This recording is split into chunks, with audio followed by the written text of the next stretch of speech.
ایک گاؤں میں امین نام کا ایک ننھا لڑکا رہتا تھا۔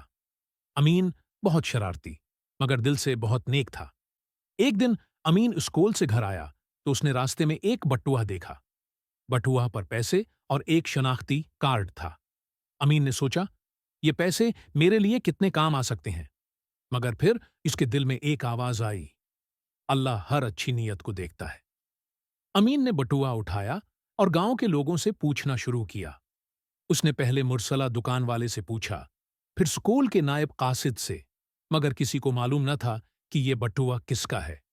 لوگ امین کی تعریف کرنے لگے کہ وہ ایماندار بچہ ہے، لیکن امین نے سوچا یہ کافی نہیں۔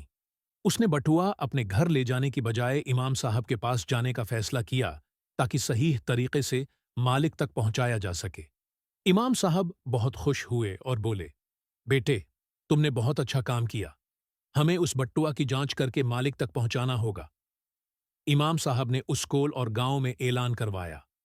2 دن کے بعد ایک بوڑھی عورت امام صاحب کے پاس آئی۔ اس کی آنکھوں میں آنسو تھے۔ وہ بولی، یہ میرا بیٹا ہے، اس کا بٹوا کھو گیا تھا، اس کے اندر ہمیں پیسے اور شناختی کارڈ چاہیے تھے۔ جب عورت نے اپنا بٹوا اٹھایا تو امین کے چہرے پر خوشی کی لہر دوڑ گئی۔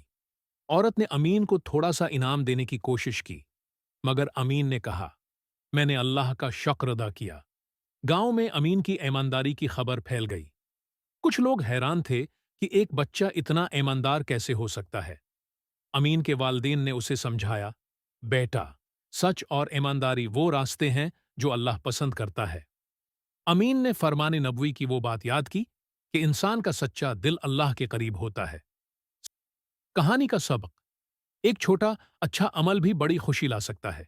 ایمانداری صرف دوسروں کی چیزیں واپس کرنے کا نام نہیں ہے، یہ دل کی پاکیزگی اور اللہ سے خوف کا نشان ہے۔